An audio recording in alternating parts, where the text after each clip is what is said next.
నేను మీ డాక్టర్ గీతా ప్రియ, assistant director, కోళ్ళ విభాగం కడప. అసలు క్యానిబాలిజం అంటే ఏంటి?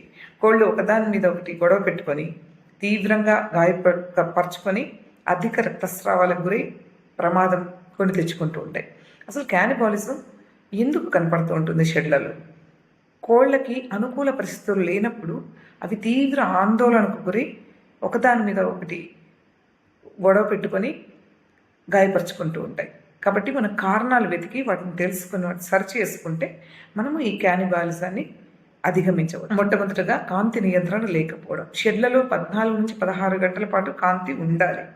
అలా లేకుండా ఒక్కొక్కసారి కొంతమంది చీకట్లో ఉంచేయడము లేదా వెలుతురులో ఉంచేయడం చేస్తుంటారు. దానికి కోళ్ళు చాలా భయపడిపోయి బెదురుకొని ఆందోళనకు గురై తీవ్ర ఆగ్రహావేశాలకు గురై ఒకదాని మీద ఒకటి గొడవ పెట్టుకుంటాయి. ఎందుకంటే వాటికి ప్రశాంతత ఉండకపోవడం ఒకటి, నిద్రలేమి కూడా కారణం కావచ్చు.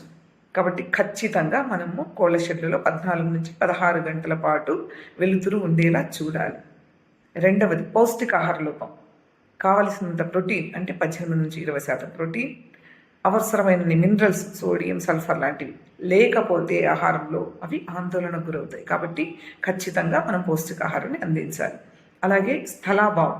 ఇరుకు గదులలో వాటిని షెడ్లలో పెట్టేయడం వల్ల కోళ్ళు స్థలము సరిగా లేక ఇరుకుగా ఉండి ఆందోళనకు గురై ఒత్తిడితో ఆగ్రహంతో ఒకదాన్ని ఒకటి గాయపరుచుకుంటుంటాయి. కాబట్టి కనీసం 3 చదరపు అడుగుల స్థలం ఒక కోడికి ఉండేలా చేస్తే అవి ప్రశాంతంగా ఆరోగ్యంగా ఉంటాయి.